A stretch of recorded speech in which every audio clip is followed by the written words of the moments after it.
Ma'asyiral muslimin jamaah yang dirahmati oleh Allah Subhanahu wa taala. Kembali kita memuji Allah Subhanahu wa taala. Kemudian kita bersalawat kepada Nabi Muhammad sallallahu alaihi wasallam. Allahumma shalli wa sallim wa barik alaihi.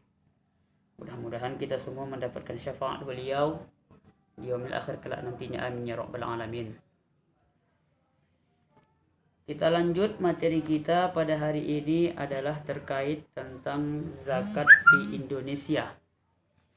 Kemarin saya sudah menyampaikan beberapa materi kita, yaitu terkait tentang pengertian zakat, kemudian hukum-hukum zakat, kemudian perkembangan zakat di zaman Rasulullah dan Khulafaur Rasyidin, kemudian prinsip-prinsip zakat. Kali ini kita akan membahas tentang zakat di Indonesia. Kenapa ini perlu kita sampaikan? Agar supaya ibu-ibu tahu sebenarnya bagaimana perkembangan zakat itu di Indonesia. Indonesia adalah merupakan negara kesatuan Republik Indonesia yang intinya kita ini memiliki perbedaan yang sangat besar. Kita ini terdiri dari beberapa kepulauan. Kemudian kita memiliki perbedaan banyak dari segi bahasa, kemudian budaya, kemudian tata cara kita dalam menyikapi sesuatu permasalahan. Tentunya zakat di Indonesia ini memiliki keanekaragaman. Akan tetapi caranya yang berbeda, cuman kembali kepada dalilnya tetap sama. Zakat itu dibagi menjadi dua bagian. Yang pertama ada namanya zakat fitrah. Zakat fitrah itu adalah zakat yang dikeluarkan apa yang kita konsumsi. Mungkin sudah tahu ibu kan, dalam pelaksanaannya itu dilaksanakan di bulan suci Ramadan sampai sebelum pelaksanaan sholat hari raya Idul Fitri. Karena itu adalah merupakan perintah Allah Subhanahu wa taala. Banyak dalil yang menceritakan tentang zakat ini. Kemudian yang kedua adalah ada namanya zakat mal. Zakat mal itu lebih dikenalnya di kita adalah namanya zakat harta. Sebenarnya zakat harta inilah yang paling sangat kita butuhkan di tengah-tengah masyarakat, apalagi pada saat ini dalam keadaan kondisi yang tidak memungkinkan. Ekonomi semakin tidak dalam kondisi baik, kemudian makin bertambahnya tingkat kemiskinan di sekitar kita.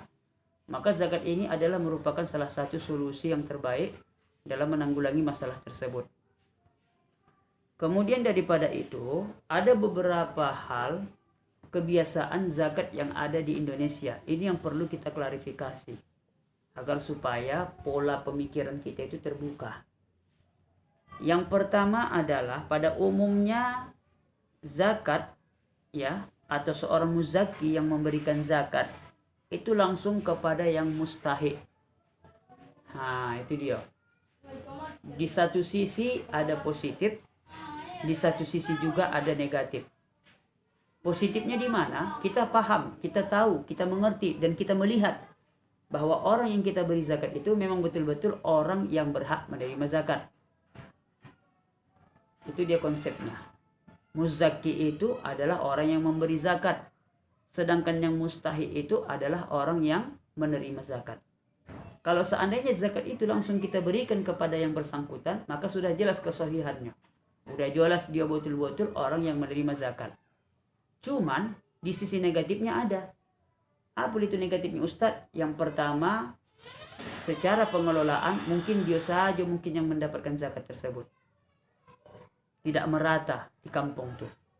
Kemudian yang kedua adalah kemungkinan ada di situ istilahnya dalam arti kata ada sifat nepotisme. Maksudnya keluarganya dulu didulukannya. Jadi kalau seandainya zakat itu kita berikan kepada pengelola, contohnya panitia amil zakat, mungkin bisa merata. Tapi yang manapun sebenarnya baik. Tujuannya adalah semata-mata melaksanakan ibadah yang terdapat di dalam rukun Islam yang 5. Yang keempat itu adalah yang penting kita ikhlas dalam memberikan zakat tersebut. Kemudian selanjutnya, salah satu kebiasaan zakat di Indonesia adalah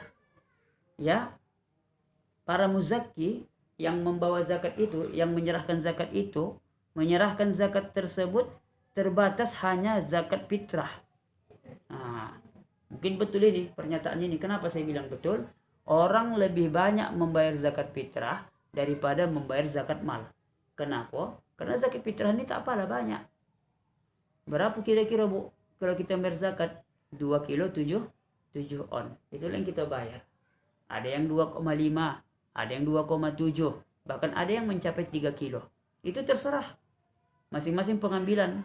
Tapi kalau menurut mazhab Imam Asy-Syafi'i, ya, kita tetap membayar 2,7.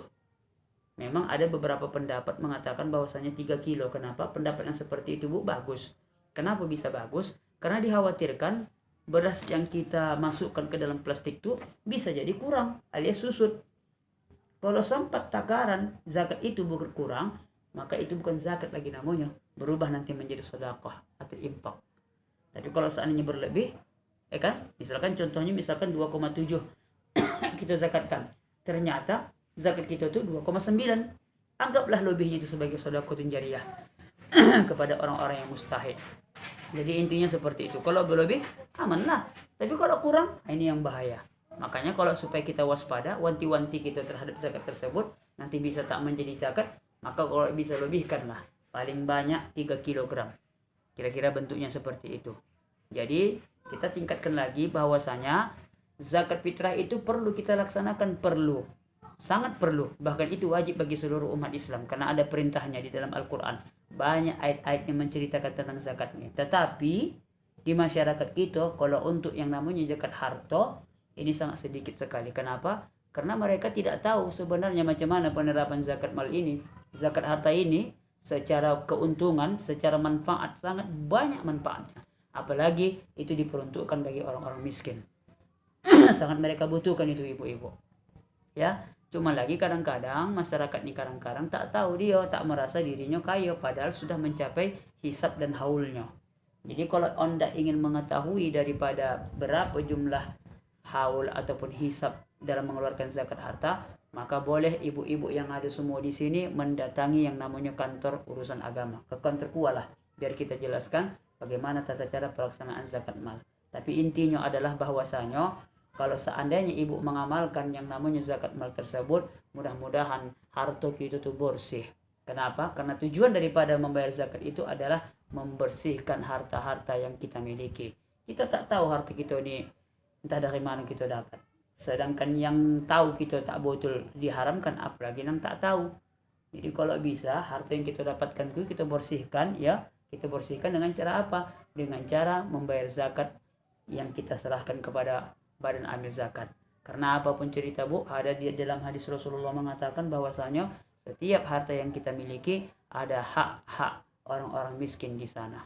Baik itu anak yatim, janda-janda tua, orang fakir miskin, kemudian orang utang piutang dan segala macam. Yang penting terkhusus kepada yang 8 golongan tersebut. Jadi kita harapkan semoga mudah-mudahan ya ini kita amalkanlah dalam kehidupan kita sehari-hari. Kemudian selanjutnya yang ketiga adalah zakat tersebut bersifat konsumtif, hanya untuk keperluan sesaat. Nah ini juga menjadi kebiasaan bagi kita. Makanya kalau bisa zakat mal inilah yang perlu kita gelorakan. Apalagi saat ini kota Tanjung Balai lagi banyak yang membutuhkan dana. Dana apa itu? Dana membangun pondok pesantren, dana membentuk rumah-rumah Quran, dana untuk membangun masjid dan musola, dana untuk orang-orang yang melaksanakan pendidikan di luar sana. Ada yang S1, S2, S3, ada yang melaksanakan sekolah di pondok pesantren. Mereka membutuhkan biaya. Maka zakat harta tersebut bisa kita kelola untuk pembiayaan tersebut. Nah, kenapa? Karena orang-orang seperti itu termasuk jalan fisabilillah. Ya Bu ya, yang 8 golongan tadi itu ada namanya fisabilillah. Jadi orang-orang memperjuangkan agama Allah. Karena salah satu belajar itu adalah termasuk memperjuangkan Allah, memperjuangkan agama Allah. Ya kan? Macam saya nih Bu, termasuk memperjuangkan, tapi tak dalam arti kata bahwasanya saya membutuhkan tersebut. Ya kan, intinya begitu. Jadi dia dalam bentuk beasiswa kita kasih yang seperti itu. Kalau untuk pendidikan. Tapi kalau misalkan entah pembangunan, contohnya misalkan entah membangun jalan, ya kan, boleh-boleh saja. Intinya seperti itu. Makanya dimusyawarahkan jalan yang terbaik. Untuk kepentingan masyarakat tidak menjadi masalah. Kemudian yang terakhir adalah bahwasanya, ya, yang terakhir dalam penerapan zakat ini, yang selalu menjadi kebiasaan adalah mari bersama-sama kita tingkatkan agar supaya kita dapat ya mengajak anak-anak kita untuk melakukan yang namanya transaksi zakat. Kebanyakan orang-orang tua ini kadang-kadang tak dibawanya anak-anaknya. Dibawa anak itu tuh diajari berzakat walaupun dia masih kecil. Ya, belajar dari sejak dini itu lebih bagus daripada kita belajar di hari tua.